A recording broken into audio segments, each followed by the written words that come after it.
please. Thank you.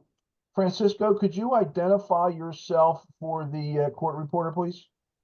Surely, Francesco Cerrai, Capital Program Director for Parks and Recreation Projects. Okay, and identified as Darby. Could you identify yourself, please? Yes, we're gonna just keep Francesco's audio on, but I am here in this screen.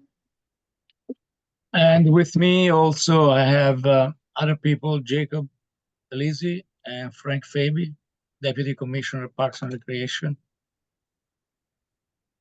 All right, could you have them identify themselves by name for the recorder if they're going to be providing testimony? Sure. Frank Fabi, Deputy Commissioner of Engineering and Skilled Trades for Parks and Recreation.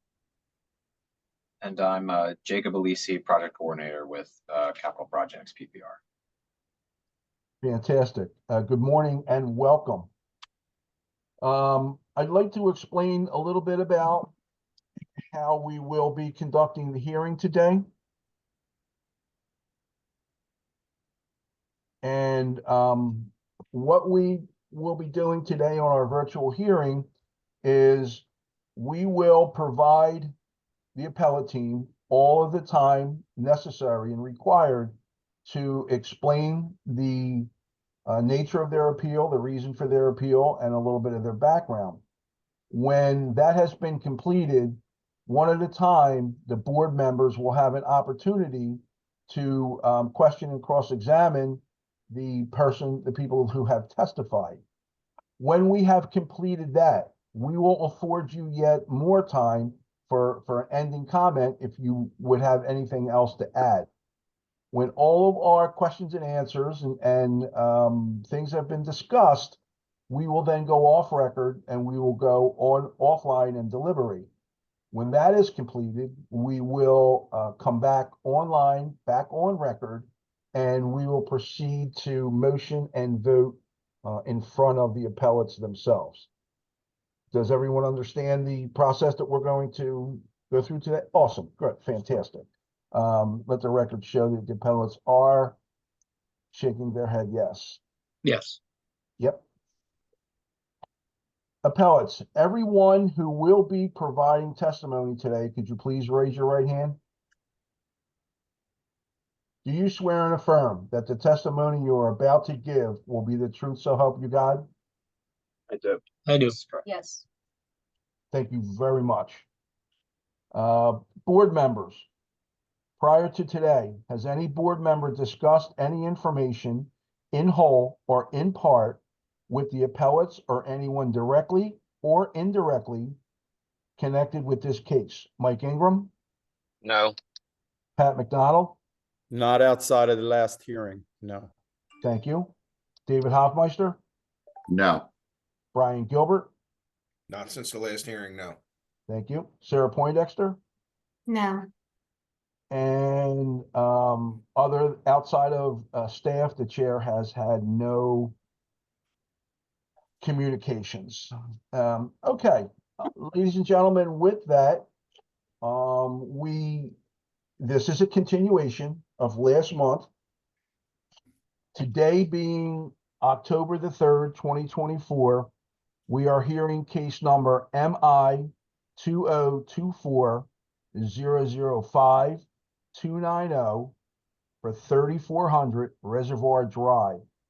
This case is continued from 9/12/24 from the Plumbing Advisory Board. So, ladies and gentlemen, we do have some information from last month that you folks were kind enough to provide, and now we're back here with some additional information and questions. So, whoever would like to start, Francisco, if you would like to start, or anyone from your team, the floor is yours. Okay. Chair, excuse me, this is the court reporter, pardon me. If I could just ask, since the three gentlemen are all in one space, could they please identify themselves when they speak? Thank you. Francesco Cerrai. I have here actually in the same space all four together, Darby, Jacob, and Frank. Since Jacob was at the last meeting, I would prefer him to start the conversation on the results of the last meeting. Right, so we're still trying to, we're still trying to use this restroom trailer in lieu of having to build actual restrooms in this shed, yeah, on our site. There are no existing plumbing lines out there. There's an old well, but we're proposing to build a new one. And have that well service a restroom trailer on the site instead of having to, construct restrooms. It's over 1,000 feet from the main road. It's restroom construction is not possible on the site. So we're still looking to have a variance approved for this restroom trailer. It's a 4-season trailer. It's going to be serviced by the riding club in their contract. I'm not sure what else there is to explain. The well would be, it's not intertwined with the existing permit. It would need a separate permit. Correct. Young lady, could you identify yourself for the court reporter, please? Yes, I'm in video too. My name's Darby Mann. I'm gonna just keep my camera or my microphone off, so it's just one source spot. Okay. Sir, my name's Frank Fabian. I can just tell you that we use this trailer. So I do Made in America. I do Wawa America. We do all the events, the Mummers Parade. This is a trailer that is on contract. We have the ability to buy parts for it. I mean, it's United Site Services, which has a city contract. So it's something we use on a regular basis, and they are in our system, as a temporary, toilet hookup. But you're saying temporary, but you're proposing to use this as permanent. We'd like to leave it on site, yeah, but I'm saying we've never had issues with them. But like I said, we leave them long-term, 6 months. At the Oval, for example, it's 6 months for use with the art museum, and then Made in America is only, 2 weeks at a time or whatever. But we've had no issues with them. Like I said, we put them for the season at the Man, at the Robin Hood Dell, we'll use them. So it's something very common to our system. And this is Darby. Again, I want to add for consideration that this is not a typical Parks and Recreation site. This will be leased to the riding club, and they, that special circumstance of Parks and Rec operations not being at will to be on site as often. That is why we have applied this use for the trailer to serve all 3 ancillary buildings. Okay. All right. Do you have anything else to add before the board proceeds with questions? Francesco Cerrai here. I envision this through the years, this bathroom trailer, if the riding club funds the installation of a connection to the far, Oxford Street, they could do that. So the temporary portable restroom that we are using now in this approval, they are not going to be required, but we don't know when. And Frank, baby, it's a long run. So the problem is we would almost have to put some form of a pumping system, a sewage ejector that would have the ability to pump that 1,000 foot. It's, we have forced mains in our system that I work on a regular basis, but it's, like I said, it's almost impossible to get to the main sewer connection, which it's a 48-inch off of Reservoir Drive, but it's tremendous pumping is why we're using the holding tanks. Okay. That being said, we're going to proceed with board member questions, which I will call on the board members individually to ask their questions of the appellates. I will start out. I forgot to introduce myself. I'm sorry. My name is Walt Krasnowski, and I'm the chairman of the Plumbing Advisory Board. I think it's important, ladies and gentlemen, for you to, on the appellate team, to understand. Under previous testimony, it was testified that there were going to be 2 to 3 full-time people there daily. And also there were going to be 20 to 30 students per day using the facility. So I want to make you aware of that on the previous testimony.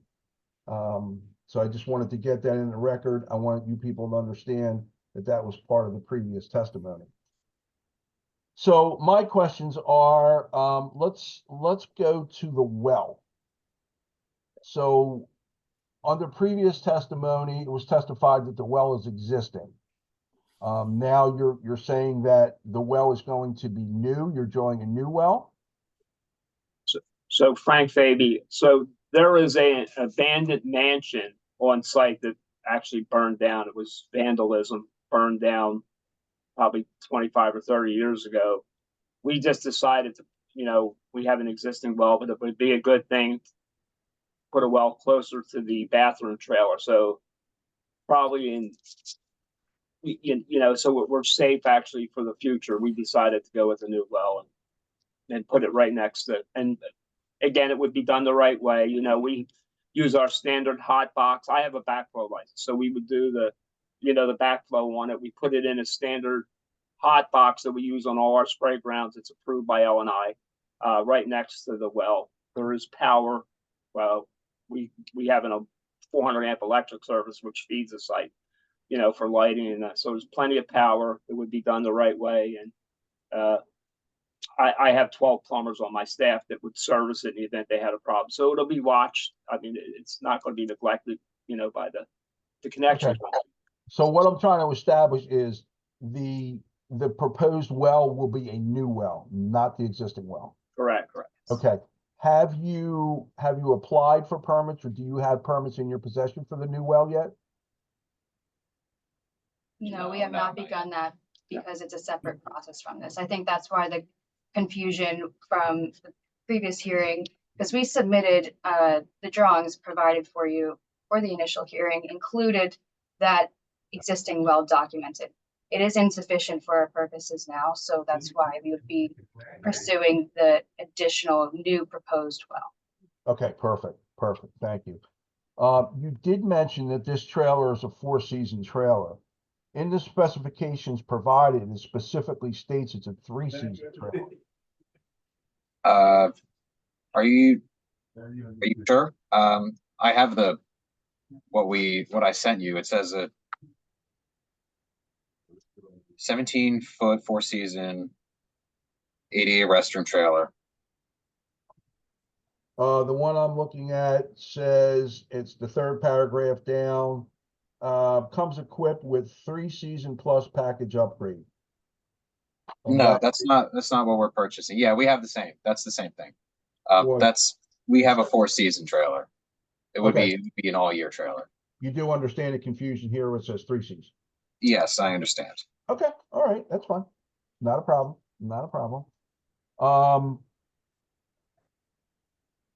The trailer states that there's 300-gallon capacity on the effluent storage.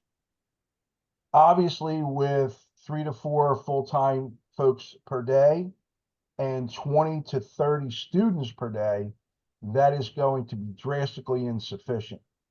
Do you have any plans of adding additional sanitary storage? Or, what is your vision for dealing with, having to empty the waste periodically?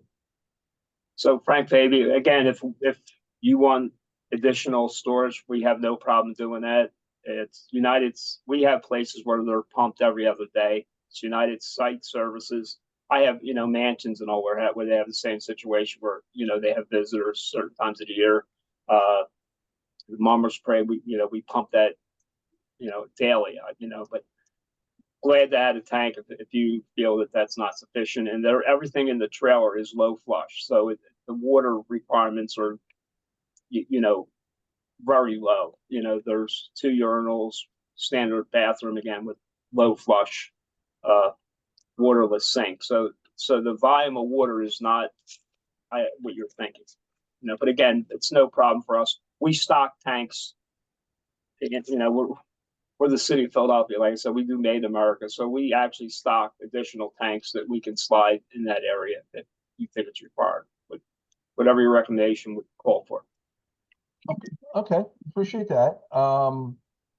Because I mean, obviously, you understand when we're looking at 20 to 30 students per day, young students using the facilities, even though they're low flow fixtures, we understand that 300-gallon capacity is going to be used up. It's going to be extinguished very quickly. So, Right. all right, so you would be open to additional sanitary storage. Right, and it's very simple system. It has an overflow. Like I said, they just connect. It's a matter of just adding a Y to the trailer. We do it all the time. I put 4 or 5 tanks out, for example.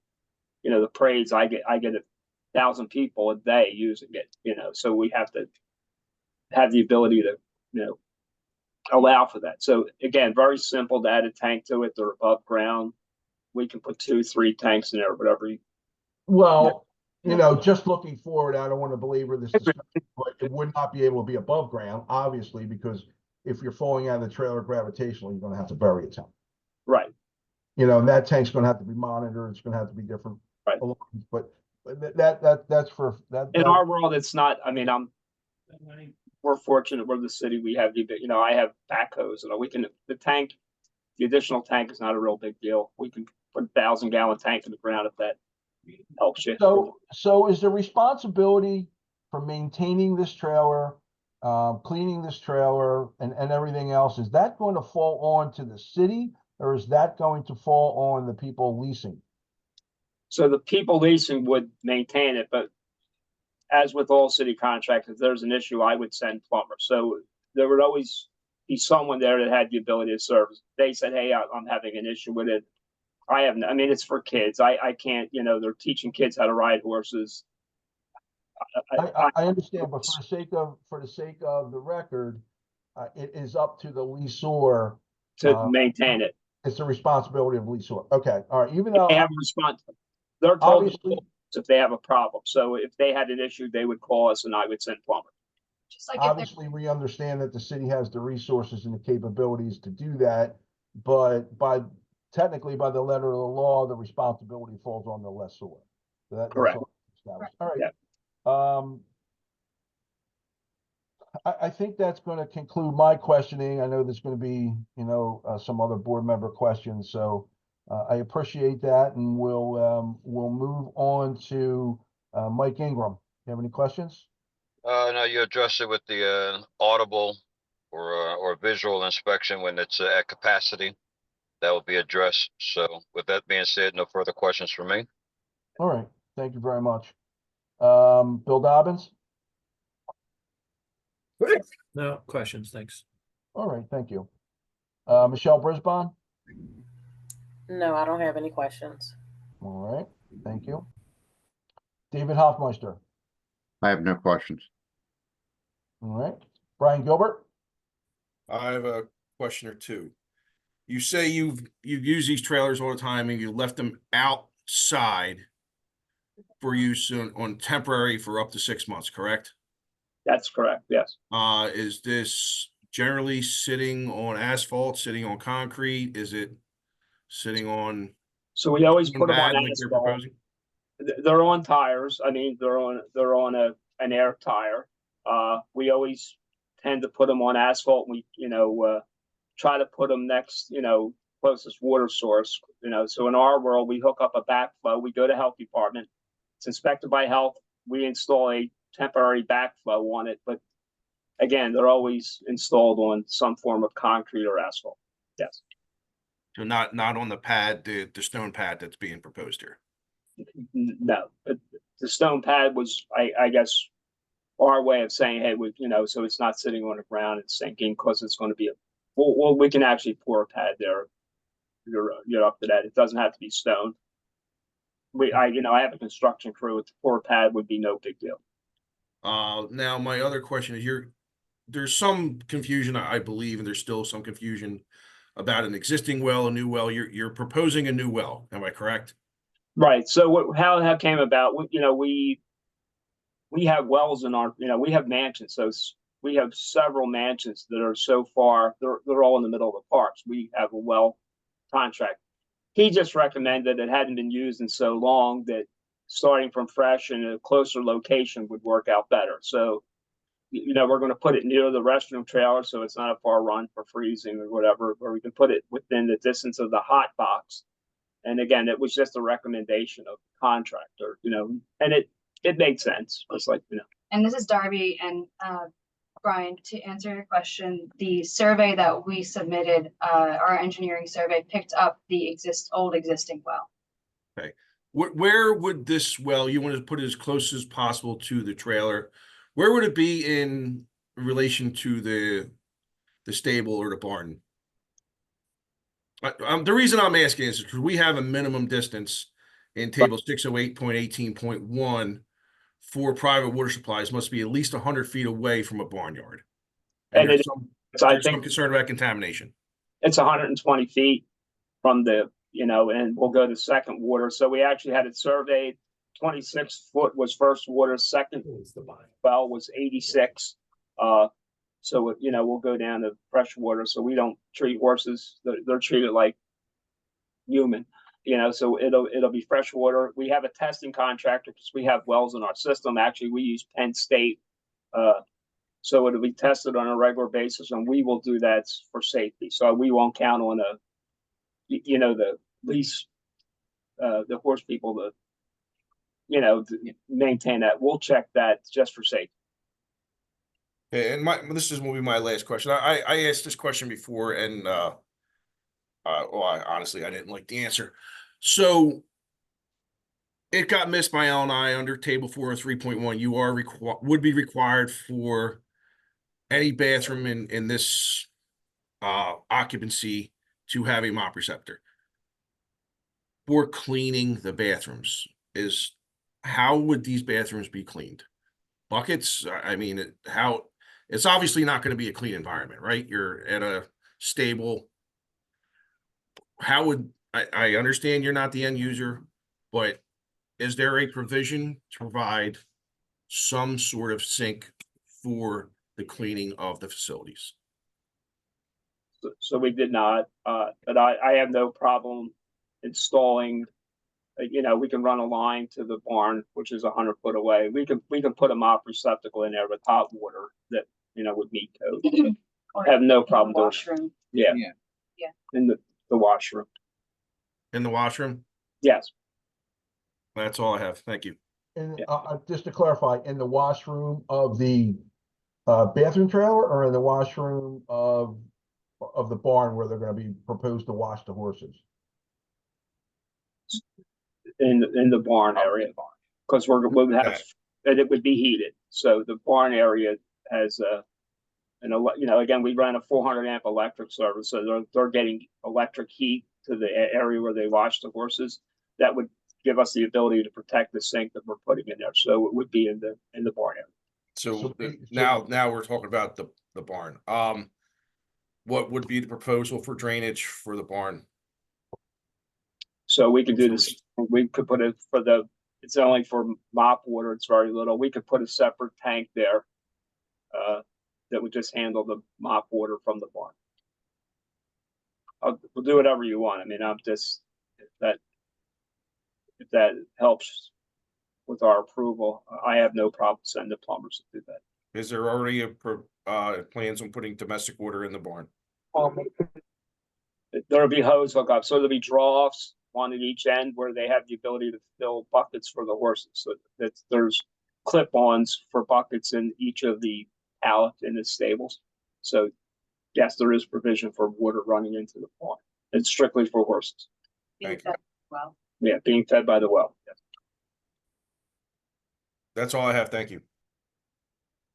Thank you, Brian. So I just want to clarify, you continue to say temporary on the trailers because that's what you're accustomed to dealing with the Made in America and the mansions and the different things that you're describing to us. So it's important to bear in mind that the temporary uses that you're accustomed to working with don't apply here, because this is going to be a permanent usage. So I wanted to just to get that into the record. And secondly, a question, because this is going to be permanent usage, you're proposing a trailer, or I'm sorry, you're proposing a shed. Have there been any considerations to putting a shed structure, a permanent shed structure in with actual plumbing fixtures in it, as opposed to the trailer? So in our world, we always think that maybe the group doesn't do well, so we make it where we have the ability to drive it away. You know, we wouldn't leave a site there with, you know, just abandoned or whatever with the toilet building. So everything in our world is designed to be temporary. If the lease doesn't work out, if we find that, hey, they're not doing a real good job, we have the ability to move the trailer to another site. That's why it was actually designed this way. Okay, so that opens up a whole nother level of concern that, you know, they could be removed or pulled out at any time, thus leaving, you know, no facilities there at all for the folks. Okay, all right, that's fine. I appreciate that. Let's see who's next. Patrick McDonald. Yes. Can you hear me? Yes. Okay. Thanks, folks. I think I want to start with just creating the context that why we're here for the second time, and some of the things that were brought to us in the very beginning in the first hearing. I think a lot of the questions that are being proposed right now by the board members and the city are coming from that previous hearing, and I have a few of them. One of them that I have is the idea that the reason why this was turned down in the first place, why you're sitting before us, is for a sanitary. The way that it's sanitary, there's no sanitary on the site, and you're proposing to put this trailer in with 300-gallon tank that's going to be pumped so often. Within the previous hearing, we heard testimony on different aspects that didn't make any sense to us, such as where the water was coming from. Is it potable water? How much of it is there? Is it a new well or an old well? And so on and so forth. So I just wanted to create that context so that because you guys weren't here, why these questions. It might seem to just this new conversation that these questions are beyond what your denial was, but these are things that we're required to ask to keep everyone on the site safe, right? As an ongoing motion. So I appreciate all the testimony that you folks have brought so far. It's making a little more sense. There's been a lot of things, such as a brand new well being proposed, the possibility of putting an underground tank and maybe putting a shed with that's going to hold a bathroom. So I guess what I want to do is understand, are we going to create a new permit? Is this because it seems that, are you going to, it would seem, yeah. I think I can answer that. Yeah. So everyone's listening. I'm hearing the design you're proposing, right? So say a variance was granted for what the refusal items are, right? You guys would probably have to reapply, and someone correct me if I'm wrong, right? So you'd have to reapply, right, for all distribution piping coming off of the proposed new well, right? You'd have to go get permits for the well, health department approval for the well, right? Additionally, since you've mentioned the barn, you would probably most likely need permits for a non-potable water system, because you're talking about storing it. Am I the gist? Right, so far? So the water wouldn't be stored. I mean, it would just be a direct feed from the. Well, whichever, I would just say you would still need a permit in compliance with Chapter 13 of the Philadelphia Plumbing Code for a non-potable water system. Okay. So this application, this denial would grant a variance possibly, But once that variance is received, the permit you kind of applied for isn't really what the end design is going to be. So you would kind of reapply referencing this variance so that you can end up with a code compliant design on site. Keeping in mind that the new application may trigger additional refusal items, but you have the ability to design the rest of the system in compliance with the plumbing code. Okay. Does that make sense? Absolutely, yeah, and that's not a big issue in our world. Right? Thanks Okay. for that clarification, Shane. Okay, and yes, thank you, Shane, because that's what I was getting at, folks. So, I mean, the chairman, Walt, obviously we're going to convene on this and decide if that's what you're looking for. But with all of this new information, I don't know, Mr. Chairman, it would seem to me that it would be appropriate for us to make some recommendations, if that would be possible legally, and for these folks, and give them the opportunity to do what Shane just said, to come to readdress this with these additional designs that could possibly improve, potentially work within the code, come back with that and our recommendations, and then get a decision on that. Patrick, I would defer to discussing that in executive session. Okay. Yeah. So I mean, I'm stuck here because if we're talking about what's currently on the board, and that's what we are here for, then I would say there's numerous things that show up for me, which is freeze protection. The original permit was said to be a 3-seasonal thing. And testimony from the previous hearing showed us that it is in fact going to be 4 seasons. You have addressed that it's going to be a 4-season trailer, but the permit, I believe, says that it's 3-seasonal because the horses are there and caretaking is going to need to be there throughout the winter. Freeze protection for not just the holding tanks, but the water line to this temporary permanent trailer is going to have to be addressed, in addition to the sanitary needs.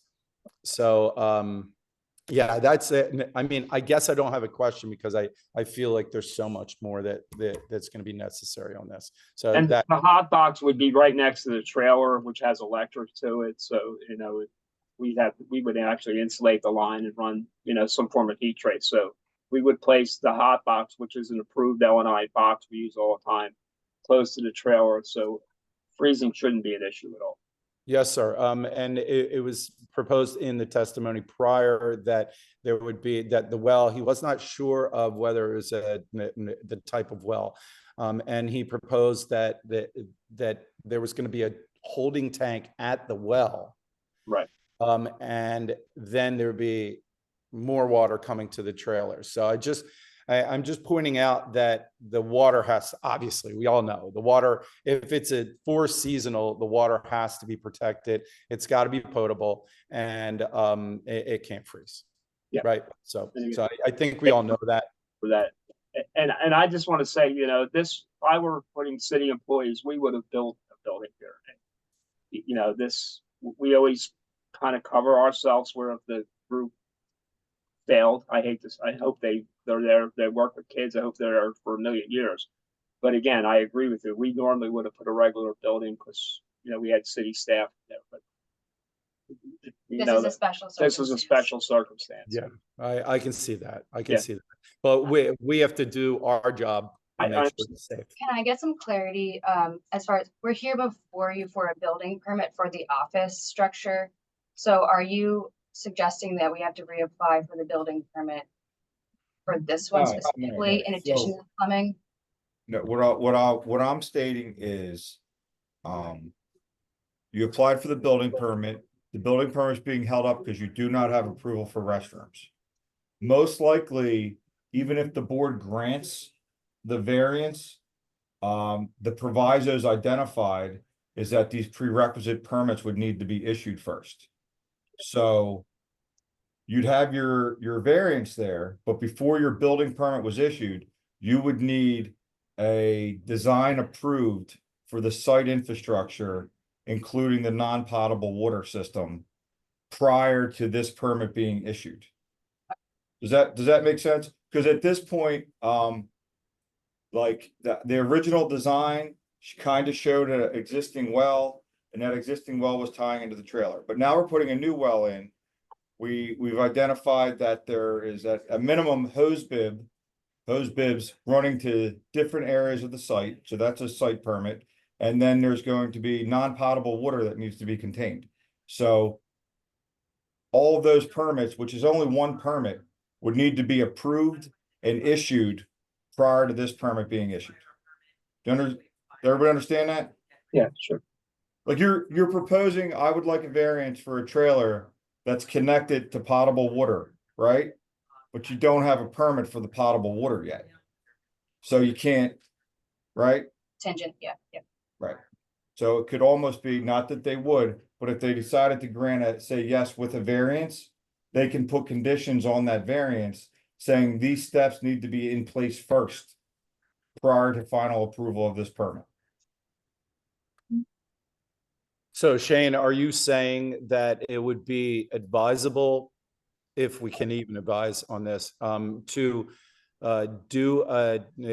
reissue another permit, to request another permit with these new conditions in it? Executive session, Pat. Oh, I'm sorry, Mr. That's okay. That's okay. That's all right.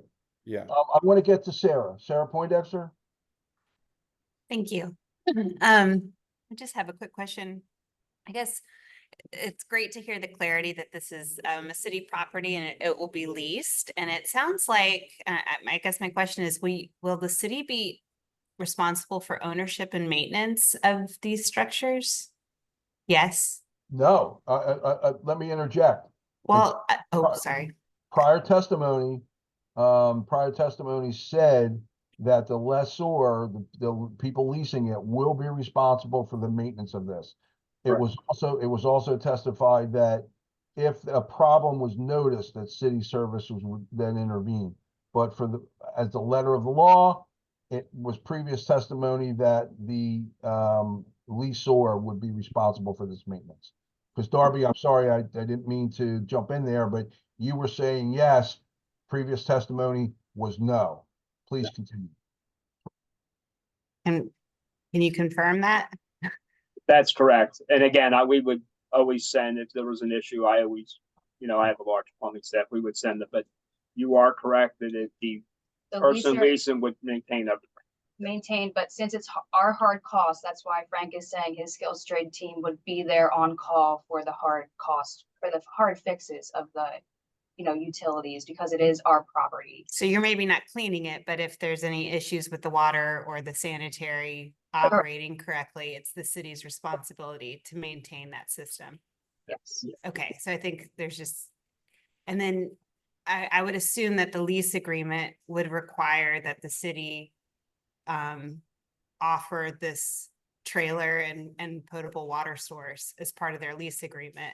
And Correct. so you couldn't just take the structure off while the lease was still. It's part of the property. That's Oh, yes. so in that way, it is a permanent structure because the city has to maintain that for Correct. the leasee. Is that correct? Correct. Okay, that was my question. Thanks. Okay. To the deputy commissioner, respectfully, I would like to just point out one aspect. You continue to mention that LNI approved this, LNI approved that. You're sitting in front of the board to develop the plumbing code, so we're well aware of what LNI requires as far as the plumbing code goes. We're not experts on the building code by no stretch of the imagination, but we are the folks that develop the plumbing code. So I'm sorry if you took it the wrong way. I'm just. no. I just want to let you know that. Okay, no, I'm an engineer. I'm a master plumber also, so I respect the board. So And it wasn't done intentionally. the preponderance of us here are also master plumbers. So. Yeah. Okay. Again, as Sarah mentioned, this was great testimony. You clarified a lot of things that were not clarified, in the last hearing. So we are grateful for that. Appreciate that. Do you have anything else that you would like to add before we go into deliberation? No, sir. No. All right, so, as we explained a little bit earlier, what we're gonna do now is we're gonna go off record. We're gonna place you in a waiting room. We're gonna talk about this a little bit, and then we'll come back on record, shortly. Thank you. Thank you. Mr. Chair, this is the Yeah. court reporter, excuse me. Before we go off the record, I have not been able to clearly get the spelling of Frank's last name. Sir, could you please give that to me? Fadey. Thank you very much. Excuse the interruption. No, not a problem. Mr. Kelly, you can show us, off record? Yes, Chair. Nation and get to free. Visit windownation.com. Thank you. Today being October the 3rd, 2024, we continue to hear case number MI 2024-005-290 for 3400 Reservoir Drive. Ladies and gentlemen, thank you for your patience. We very much appreciate you hanging in with us. The board, the board is trying desperately to weigh everything that we've discussed here. We would ask you to please bear in mind that, the board has an obligation to look at things like the safety and potability of the water that these people will be consuming, the ethical disposal of waste, whether that waste is animal waste or human waste. We have a lot of things to weigh here. With that, we're going to do some procedural things. Board, what say you? I motion we continue the hearing. Okay, there's a motion on the floor to continue the hearing. I second. I'll wait on the second, Patrick, for one moment. With a motion on the floor to continue the case, the board would like to make some things clear to the appellates. The board has, again, carefully weighed a lot of aspects of the use of the code and the site and everything else. The board may be inclined to grant approval for the non-connection of the sewer. The board may be inclined to grant some other aspects as well, or deny some other aspects as well. What the board is suggesting to you folks is to develop a plumbing design that remains within the spirit of the plumbing code, but still incorporates the things that we talked about today, like you spoke about, the underground storage, the mop basin, the non-potable water systems, the well. What we would encourage you to do is develop a plumbing design based on everything that we talked about. Submit that design back to L&I for preliminary review. That may or may not trigger more refusals. So what we're trying to do here is not have you chase your tail. We're trying to have you get this thing going. So if you were to do that, if you were to develop that design, submit that back to the department, then that may or may not trigger a refusal to come back and see us. And this way now, at that point, we could look at your plumbing design, and we could also take up your base approval for either connecting or not connecting. We would, under all them things that we asked you to consider doing today, we would also ask you to consider the feasibility and the possibility of looking at a more permanent structure for plumbing fixtures. We can make suggestions. We can't do design for you, but we have looked at similar cases in the past where they've come in, like the shed that you're proposing for the office, a shed such as that with plumbing fixtures in it. We would ask you to look at all them things. Come back with that design to L&I. Based on that, then we can take up a more comprehensive review and approval process for you folks. Do you understand or have any questions on what we're suggesting to you? No, I think I'm fine with that. Thank you. All right, and Frank, being a master plumber, I think, you know, that struck a chord with the board. So you understand where we're coming from. So, you know, No, I do, and I really respect it. Like I have the utmost, my family's, been in it forever. I'm an engineer, but again, I've been master plumber since I don't know how long. But yeah, I have all the utmost respect for the board. Yes. okay. All right, so there's a motion on the floor. Do I hear a second? I'm second. Thank you, Patrick. Motion on the floor to continue this case with the suggestions made by the board. We will proceed to vote on the motion to continue. Mike Ingram, Approve. Patrick McDonald, Approve. David Hoffmeister, Approve. Brian Gilbert, Approve. Sarah Poindexter. Approve. Thank you. And the chair votes in the affirmative. So, ladies and gentlemen, again, we thank you, for coming to see us. And we've been Excuse me, Mr. Chair, can I just clarify one thing? Yes. The review by L&I that you're asking them to do once they have the plumbing design, that is pursuant to applying for a plumbing permit, am I correct? A preliminary review. I mentioned a preliminary review. So they have the ability to, they can apply for a permit. It's their choice whether they apply for the permit or a preliminary review. If they apply for a preliminary review, the department will then review their design and then make some suggestions as appropriate. So there again. Okay, because I didn't know if a refusal would be issued as part of a preliminary review, or they'd actually have to apply for a permit in order to get a refusal that could then be appealed to the board and consolidated with the current case. That is also very correct. I stand corrected. So perhaps your best pathway would be just apply for the plumbing permit. Thank you, Hillary. And this is all in an effort to speed things up for you folks. So, Appreciate it. again, we thank you. And with that,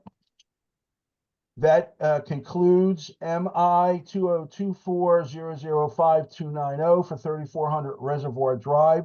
This case has been officially continued till further notice. Thank you. Thank you. Thank you. Have a good day. Mr. Kelly, you can show us off record now.